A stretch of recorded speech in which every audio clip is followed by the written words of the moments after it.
Keydrik. You might already know, but I'ma tell you anyway.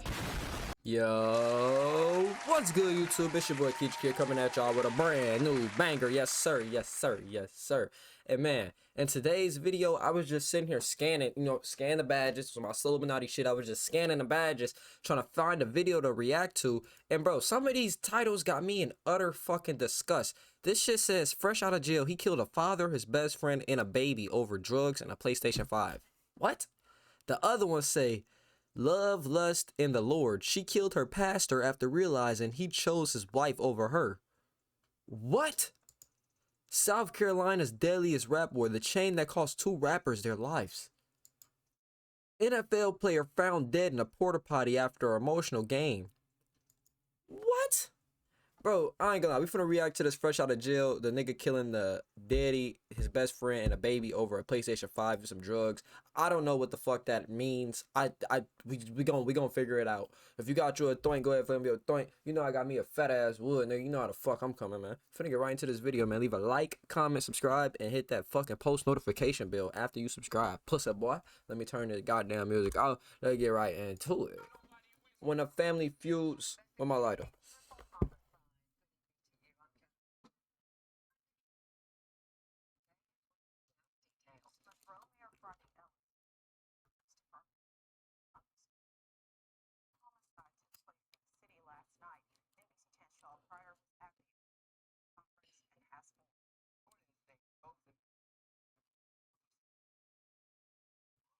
Drugs, man.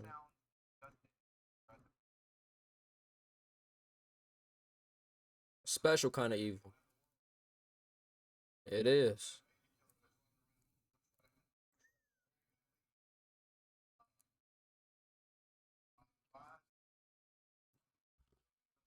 Hey. Why y'all ain't tell me y'all couldn't hear it, bro? Why the fuck y'all ain't tell me y'all couldn't hear it? Conference and has more. Exhorting thinks those involved knew each other. He also says drugs played a role. And the chief sounds disgusted as he describes the crime. What we have here is a special kind of evil. Special kind. There's evil in the world, but this is a different kind. You got a baby killer that's running around on the loose right now. We've got some very good leads by some fine detective work that are leading us in the right direction. You could tell they in that gotta be the South. He said some fine detective work. In a triple homicide in Monroe, 2 adult men and a 2-year-old child were found dead at the scene. We all put our foot down to say these folks are breathing borrowed air, and they are no longer allowed in this community. Fam, you notice how in life, it don't even be strangers who do you dirty no more. 9 times out of 10 be the ones you know. Yep. The ones you let get too comfortable. Yep. The ones you open your door to. Let them chill around your kids, around your space, mess up your peace. That's why, bro, ever since I got my new crib, bro, if we're not like this, like, when I mean like this, I mean, nigga, I've known you since Pampers. I know your mama, your daddy. You feel what I'm saying? Like, I know your family, nigga. You know my family. I know your family. You're not coming to my new crib. I don't give a fuck what the exception is. I don't give a fuck how close you think we is. If I don't know your mama, your daddy, where you live at, you're not coming to my crib. It's that simple, man. Feel me? Because, like you say, it beat it the motherfuckers close to you. And a motherfucker play with me in my crib, I'm taking it to a motherfucker people. You hear me? We going to their crib. Those the same ones that end up hurting you the most. Now, this morning I came across a story that honestly turned my stomach. A story out of Monroe, Louisiana. Before I even go further, let me say this. Man, I ain't perfect, and I don't judge people for their mistakes. But one thing about me and how I was raised, if you do something to a kid, man, I hate you. And I probably don't hate nothing else in life. But if you harm a child, if you take away a life that's young, I hate you. And I can't even fake it. Most of us probably can agree. Growing up where we from, we probably seen a lot of wild stuff. And I've seen a lot of wild stuff, not only growing up where I'm from, but even doing these stories. Gang beefs, set up cases, love gone wrong. But this one right here, this one hit different. Because this was a man, a grown man, who already been arrested 8 times in the last 5 years. 8 times, fam. What'd that tell you? And somehow he still managed to come home with the latest happening just 2 months ago, which we'll later discuss. And instead of changing his life, instead of realizing God gave him another chance, he turned around and took the lives of 2 men and a 2-year-old baby girl. That little girl was the daughter of one of the men. It's merged. anybody play with me and my family like that, and I'm not here to defend them, if you my brother, you better go handle that. You better go fucking stand on that, because I still don't shit for you niggas. Who lost his life that night. And fam, let's just pause for a second. If you from the streets, we even got common sense. And you know why this clown thought in his mind he had to do what he wanted to do with that little girl. Now it's sick and it's heartbreaking that the only reason I can even stomach telling you this story is because these victims deserve to be remembered. This family deserves justice. And the city of Monroe deserves for this monster to be exposed. On top of that, we're gonna find out where we can help and support. But also, if not many, I pray just one. Learn from this story. Everybody not to be trusted, especially when you're doing dirt. So today, we're gonna go over exactly who this man was, his past, what led up to this moment, the timeline of his tragic night, and how the system failed yet another innocent child. If you're a parent from what my nigga Paco Panama say, never bring a plate to your crib. Never serve a nigga by your kids. You feel me? For real. Be prepared to go do a bid. For real. Like, you ain't coming around my daughter. You ain't coming around my crib. I'm telling you, bro. Even niggas that I know day one niggas, his family members, day one niggas, they have not met my daughter, gang. She's 2. Louisiana or a parent anywhere in this world watching this, the story gonna hit home. Because it could have been anybody's family, anybody's baby. So before we go over this one, I want you guys to remember, I won't give you no angle. I just give you the story. So with that being said, make sure you like, comment, and subscribe. We'll jump I gotta lighten it up a little bit. right to it. Before we even get into the events of what happened, let's take a second to talk about where this all took place. Monroe, Louisiana. Now, Monroe might not be the biggest city in Louisiana, but it's one of the oldest and most historic. It sits in the northeastern part of the state, right along Washington River, a place that's supposed to be peaceful. Families fishing, kids playing outside. The small town feels where everybody knows everybody. But truth is, Monroe been going through a lot over these last few years. The city population sits under 50,000. And for a place that size, the crime rate is way higher than the national average. In fact, Monroe repeatedly ranked as one of the most violent small cities in America, high in assaults, robberies, and unfortunately, homicides. Some say it's the lack of opportunities. Others blame the poverty rate, which sit close to 35%, nearly triple the national average. You got good people in the city just trying to make it out, trying to do right by their families. But you also got cycles that keep repeating. What's even crazier is Monroe got a deep culture. Soul food, church on Sundays, football on Fridays, and people with big hearts. But between all that, the same pain we see in places like Memphis, Baton Rouge, and Jackson. Yeah, I'm gonna be real. As you get older, you know what I'm saying? Because I know it's probably some young people watching this and older. I'll be looking at my stats. It say I got a demographic of all people watching my shit. So what's crazy is as you get older, little subtle things like that in the community, you do start to value more. Like, okay, everybody go to church on Sunday. Everybody go show out for the community football games here. It's not too much problems going on. You get what I'm saying? You value shit like that. I got a good neighbor. I got my neighbor's number. I can call them if I need to. Small town shit, you definitely do value shit like that. You get what I'm saying? Because I grew up back and forth from the suburbs and the rack. But where I was at in the suburbs was a small town. So when I'm over there, I'm everybody know everybody. You get what I'm saying?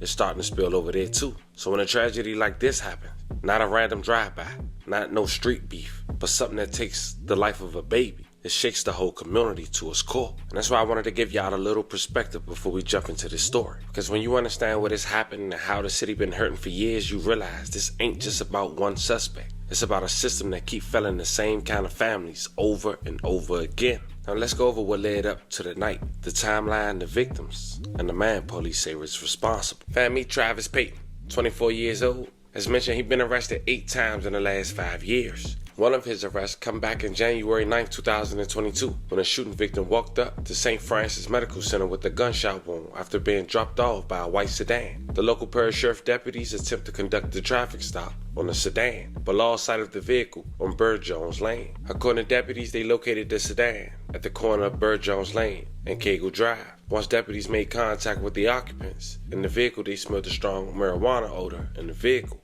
At that time, deputies identified Travis Payton in the passenger seat, who possessed an active warrant, and a 21-year-old identified as Jalen Wayne Dix. As deputies searched Payton, they discovered 5 grams of marijuana in the left front pants pocket. Once deputies searched the vehicle, they discovered over 2 pounds, a digital scale, and a pistol. Dickerson claimed ownership of the 9. Peyton chose not to give a... You niggas is goofies. I don't give a fuck. I'm from the rack. I call this shit how it is. You niggas is goofies. The fuck is you riding around with 2 pounds pipe in a little ass Ford and then you stop it for 12 and you got a warrant? Boy, if you don't push the gas on this motherfucker, we getting around the corner throwing some of this shit out the window, something. You niggas is goofies. What the fuck? First of all, nigga, you got a warrant in a small town. I know how that shit be. When niggas got warrants in small towns, the police know them. It ain't no, oh, is that him? No. When a nigga got a warrant in a small town, I told you, bro. I literally saw the difference of how the rack operate versus how the suburbs operate. I'm literally in back and forth. When a nigga got a warrant in the suburbs, gang, them suburb police officers, they know. It's like a bounty or some shit. You warrant for your arrest. The fuck is you talking about? They're, you know what I'm saying? So it's like, bro, there's no way you had a warrant for your arrest, 2 bows and some pipes, and y'all just stop for the traffic stop, knowing the car smell like weed. You niggas be moving hot as hell, loose as hell, and then on top of that, y'all ass be doing stupid shit like this to try to look cool to other people. You get what I'm saying? Cause like or either that or you just dumb as fuck. Like, statement to deputies. Dickerson and Peyton were transported and booked into the correctional center. They both were charged with possession with intent to distribute a controlled substance. As you can see, he was out on bail and that case wasn't over, fam. But he still had arrests after that, with the latest being just 2 months ago. It was August 16, 2025. He got arrested again for having marijuana. Like, in the name of Yahushua Mashiach, I don't want to jinx myself in no way, shape, or form, or make God feel like I feel like I'm above the program, because I know I'm not. I'm humble in this. But one thing I'll be having to tell my people in real life, bro, you're not gonna have to worry about me on doing some like getting caught up with some stupid shit like this. You get what I'm saying? Like it's a difference if, you know what I'm saying, you get just bad luck, bad timing, some shit like that.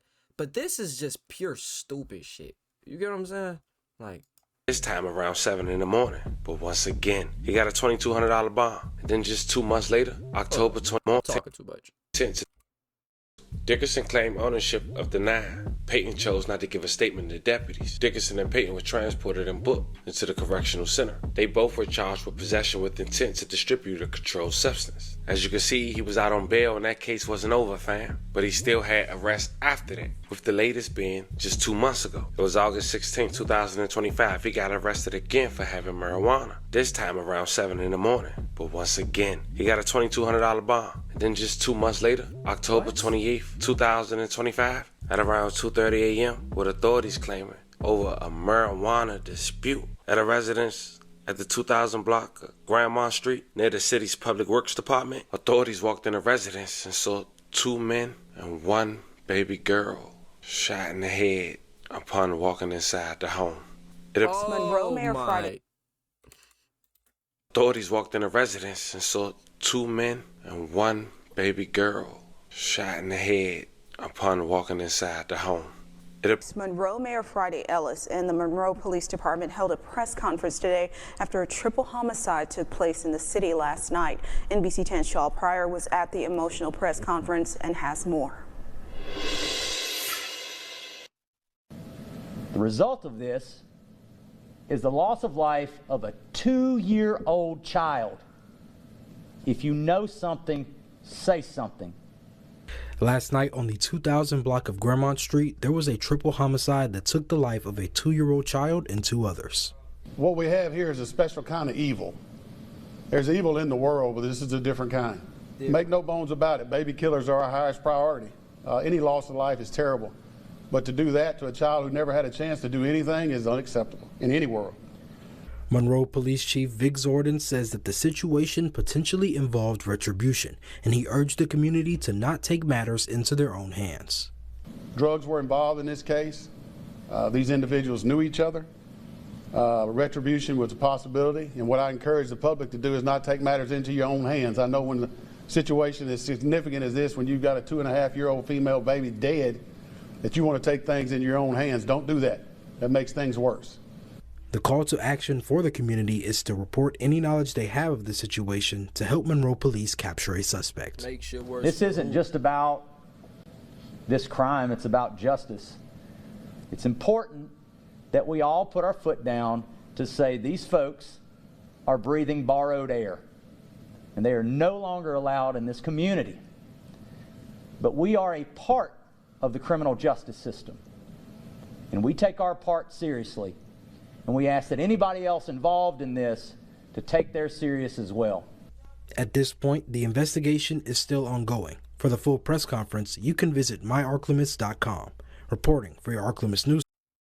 By MPD officers and detectives, along with valuable tips from the public. The following day, they was able to identify and arrest the suspect. Police stated in a Wednesday update that Travis Payton, 24 years old, was taken into custody and charged with 3 counts of first-degree murder, home invasion, and criminal conspiracy. The 2 male victims was later identified as Jabor Simpson and Jamal Bosley, and it seemed the 2-year-old girl was Jabor's daughter. May all 3 rest in peace and love and condolences to you guys' families. Now, it seemed the mom wasn't home at the time, and in fact, she got a call that something had happened to her daughter. Didn't know to what extent happened and will she be okay or even... Bro, imagine the pain, the scream, imagine what this lady is going through, bro. Father Yahuwah, bless her. Bless her heart, Father Yahuwah. In the name of Yahuwah Shah Mashiach, bless her. Oh my gosh, bro. Oh my goodness, bro. This shit is hard to even listen to. Survived. According to the aunt, she was on a flight and saw countless posts about her daughter no longer living. And that's when she got the news. Now, when authorities had announced an arrest, Moore's mom had went to Facebook and said the following. Oh, thank you, God. My baby and Bosley begged for their lives. That was cold and calculated, man. They did not deserve what tragedy that took place. Yeah, I stole a PS5 plus 3 innocent lives. It wasn't that serious. My baby nor Bosley be bothering you bump people, man. I hope they give you the death chair. I ain't lying. And please don't comfort me. My 2-year-old grandchild is gone. My son and Bosley lives were taken. My birthday will never be the same. Wow, this happened on her birthday. I kicked, screamed, punched at the air, fell out, and hollered. I believe it.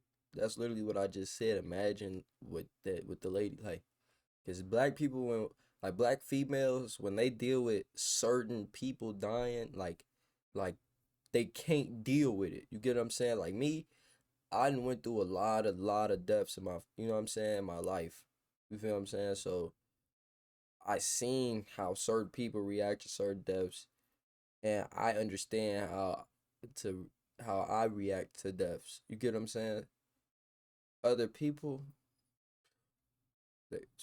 Daddy, please come out of that house. My baby, nor Bosley came out of there. They out in body bags. Right in jail, oh. The mom also made another post. Y'all really went in that house and killed my baby, his best friend and his daughter. My baby is a well-mannered, respectful young man. He loved his daughter so much. He took her to doctor's appointments, fed, clothed, bathed, spent time with, and the list goes on. He was attentive to her daily. He has had the same group of friends since elementary school, and I treated them like my own. He was at home with his daughter, not even expecting intruders, insinuating it was more than one fam, to come and invade their home and interrupt their peace. It looked so bad in that house. That was an act of evil that is unimaginable. They played with y'all for their lives. My baby played for his daughter's life. Y'all really did this bad, though. Neither one of them deserved this. I love my baby, man. That's my baby boy, man. Y'all did not have to do that. I pray justice is served. I pray y'all don't sleep. I pray y'all have nightmares that a mess y'all left us broken-hearted behind. yeah, bro, like, growing up in the streets, you always hear you don't wish jail on nobody. But shit like this, take that nigga to jail. Take his at. Hey, I done just fucked up the Wi-Fi. I hope this don't fuck up my recording. Take that nigga to jail, man. For real, dog. For real. Take that nigga to jail. Don't never let that nigga go. Take his ass to jail. Give that nigga the chair. Lock that nigga up. Someone. We need prayers to get through this difficult time. I will never be the same. Man, I ain't gonna lie. This one heavy. Every time I think about that little girl, 2 years old, didn't even get a chance to grow up, to learn her colors, to tell her daddy name, it hit me. And the part that's the hardest to process, fam, is that this ain't no isolated situation. It's the same pattern we see over and over again. Police coming out saying this was over a marijuana dispute. And fam, let's be real, it's 2025, man. Unless you having them about 100 coming off the truck, what profit you really making? And to take a 2-year-old girl life for some short slum shit? Foul, man. More development, fam. I keep you guys updated. This was the story of a young man and his best friend. You could hear my nigga the family can't even. You could hear the hurt in my nigga the family voice even telling the story. You get what I'm saying? Like, you can hear the hurt in his voice. Like, you don't normally just hear the hurt in his voice. He normally able to just talk. You can hear the hurt in my nigga voice, and my nigga got a Baltimore accent. You can hear the hurt in my Baltimore nigga voice, man. This is ridiculous. This is unacceptable. This is Babylon. Lord, in the name of Yahushua Mashiach, Father, please bless me and everybody viewing this video. Please bless that family.